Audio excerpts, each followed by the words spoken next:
میرے نبی پاک علیہ الصلوۃ والسلام کے غلام حضرت طارق بن عبداللہ رضی اللہ تعالیٰ عنہ فرماتے ہیں کلمہ پڑھنے سے پہلے ایک دفعہ ہمارا سارا قبیلہ تجارت کے لیے نکلا تھا، اور اس وقت منظر یہ ہوتا تھا کہ ہم اپنی عورتوں کو بھی ساتھ لے جاتے تھے۔ 6 مہینے سفر کرنا ہوتا تھا، اونٹ گھوڑے ہم بیچا کرتے تھے، عورتیں بھی ساتھ رہتی، کھاتے بھی پکاتے بھی۔ کہتے ہیں ایک سفر سے ہم واپس آ رہے تھے تو مدینے کے باہر صحرا میں ہم نے پڑاؤ کیا، اللہ اکیلے رسول پاک صلی اللہ علیہ وسلم، پھر ایک دفعہ پڑھیے گا صلی اللہ علیہ ایک وسلم، دفعہ پھر کہیے گا صلی اللہ تعالی علیہ وسلم۔ کہتے ہیں نبی پاک تنہا اکیلے حضور نہ سیر کرتے ہمارے قافلے کے پاس سے گزرے، خیمے لگے تھے، پڑاؤ کیا، محبوب تشریف لے آئے۔ کہتے ہیں حضور سید عالم صلی اللہ تعالی وسلم تشریف لائے، کوئی قبیلے میں سے قافلے میں سے حضور کو جانتا نہیں تھا۔ ایک سرخ رنگ کا اونٹ تھا ہمارے سردار کا جو بکنے سے رہ گیا تھا، بڑا خوبصورت۔ کہتے ہیں نبی پاک کو پسند آ گیا۔ حضور پوچھنے لگے تم کون ہو؟ کہا جی مسافر ہے۔ کہاں سے آئے ہو؟ فلاں جگہ سے آئے ہیں۔ کس لیے آئے ہو؟ ہم تجارت کی غرض سے نکلے۔ اونٹ بیچو گے؟ بیچنا ہے۔ کتنے کا سودا طے ہوا؟ اس نے کہا اتنے لینے، حضور نے کہا اتنے دینے ہیں، بات طے ہو گئی۔ کہتے ہیں لگام حضور نے پکڑی اور فرمانے لگے وہ سامنے میرا شہر ہے جس کا نام مدینہ ہے، سبحان اللہ، وہ میرا شہر ہے، میں ابھی مدینے جاتا ہوں، اپنے غلام کو بھیجتا ہوں اور تمہیں آ کے نہ قیمت دے جاتا ہے۔ محبوب گھوڑے کی لگام تھا، اونٹ کی لگام تھا میں، نکیل تھا میں، اونٹ تھا سرخ رنگ کا۔ حضور لے کے جب نکلے نا، تھوڑا سا چند قدم آگے گئے تو ان میں سے ایک شخص بولا، کہنے لگا سردار اب سیانے لوگ ہیں، سمجھدار ہیں۔ اس شخص کا نام پوچھا آپ نے، قبیلہ پوچھا ہے، ایڈریس کا پتہ ہے کہاں رہتا ہے، اتنا قیمتی اونٹ دے دیا۔ سردار بھی کہنے لگا، سارے کہنے لگے یار ان کی باتوں میں اتنی لذت تھی، اللہ، ان کے گفتار و رفتار اتنی باوقار تھی، مزیدار تھی کہ ہوش ہی کوئی نہیں رہا۔ بھئی ہم پرانے تاجر ہیں، کبھی اس طرح کا سودا کیا ہی نہیں جس طرح کا آج ہو گیا۔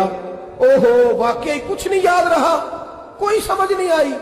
وہ ابھی نظر آ رہے، ایک آدمی دوڑ کے جاؤ، دوڑ کے اور جا کر کے نا ان سے کہو بڑی جائز بات ہے، وہ ناراض بھی نہیں ہوں گے۔ ان سے ایک شخص کہو کہ بھئی اونٹ لے جاؤ، پیسے لے آنا اور اپنا مال لے جانا، دوڑ کے جاؤ۔ ایک شخص دوڑنے لگا تو سردار کی بیوی خیمے کے اندر تھی، پردے کے پیچھے سے بولی، کہنے لگی خبردار کوئی پیچھے نہ جائے، اگر پیسے مل گئے تو ٹھیک ہے، نہ ملے تو میں دے دوں گی، سبحان اللہ، کوئی پیچھے نہ، کوئی نہ جائے پیچھے۔ سردار کہنے لگا تو جانتی ہے؟ کہنے لگی نہیں۔ کہا گارنٹی کیوں دے رہی ہے؟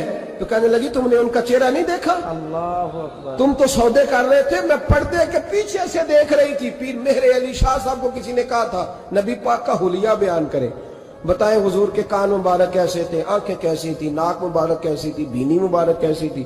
تو پیر مہر علی شاہ صاحب کہنے لگے کوئی مثل نہیں ڈھولن دی۔ آئے ہے سبحان کہنے اللہ، لگے مجھ سے نہیں بیان ہوتا حضور کا حلیہ، کوئی مثل نہیں ڈھولن دی، تو چپ کر مہر علی، ایتھے جا نہیں بولن دی، بس کر، تو بیان کر سکتا ہے؟ اتنی طاقت اعلی حضرت نے کہا لم یاتی نذیر کفی ناظر مثلے تو نشد پیدا جانا۔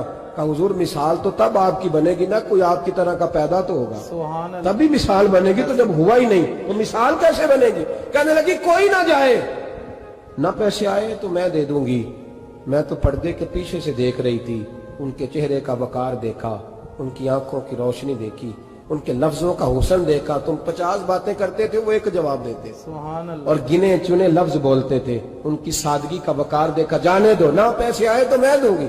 کہتے ہیں حضور گئے، تھوڑی دیر کے بعد ایک کالے رنگ کا حبشی غلام آیا، پیسے بھی پکڑے اور اپنی چادر میں نا کھجورے باندھ کے تو پیچھے ڈالی ہوئی، اور دیہاتی لوگ پیچھے نہیں ڈال لیتے، کھجورے ڈال کے پیچھے۔ کہتے ہیں وہ آئے اور ان کے آنے کا انداز بھی بڑا نرالا تھا۔ اللہ، کہتے ہیں وہ جھومتے جھومتے اللہ کا ذکر کرتے، اللہ الصمد کرتے پہنچ گئے، اور آگے کہنے لگے تم سے میرے نبی نے اونٹ خریدا؟ سبحان اللہ، تم سے؟ کہا ہم سے خریدا ہے۔ کہنے لگے یہ تمہارے پیسے؟ اور پھر چادر کھول کے صحرا پہ بچھا دی، کہنے لگے یہ تمہارے پیسے اور کھجورے کھاؤ، میرے نبی نے تحفہ بھیجا ہے، سبحان اللہ، کھاؤ حضور نے تحفہ بھیجا ہے۔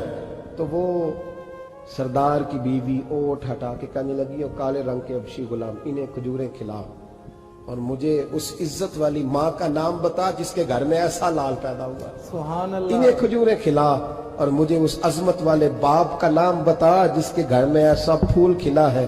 وہ قبیلہ تو بتا تو صحیح وہ کون تھے؟ 2 گھڑیاں رکے ہیں پر خوشبو ہی پھیل گئی ہے، رنگ ہی بدل گیا، تار کوئی مثل نہ ڈھولن دی، تو چپ کر مہر علی ایتھے جہاں نہیں بولن دی۔ حضرت طارق بن عبداللہ کہتے ہیں جناب بلال فرمانے لگے وہی تو اللہ کے آخری رسول ہے، وہی تو خاتم المرسلین ہے، وہی تو ہے جنہیں اللہ نے ساری انسانیت کے لیے نمونہ عمل بنایا۔ کہتے ہیں ہم اونٹ بیچنے گئے تھے پر سارے کا سارا قبیلہ ہی مسلمان ہو گیا۔ سبحان اللہ۔ نبی پاک کی حضور کے ظاہری حسن کے تذکرے ہماری اولادوں کو آنے چاہیے۔ ایک شعر مرحوم اعظم چشتی نے کہا تھا، کمال کر دی، کہنے لگے سمجھا نہیں ہنوز میرا عشق بے ثبات، تو کائنات حسن ہے یا حسن کائنات؟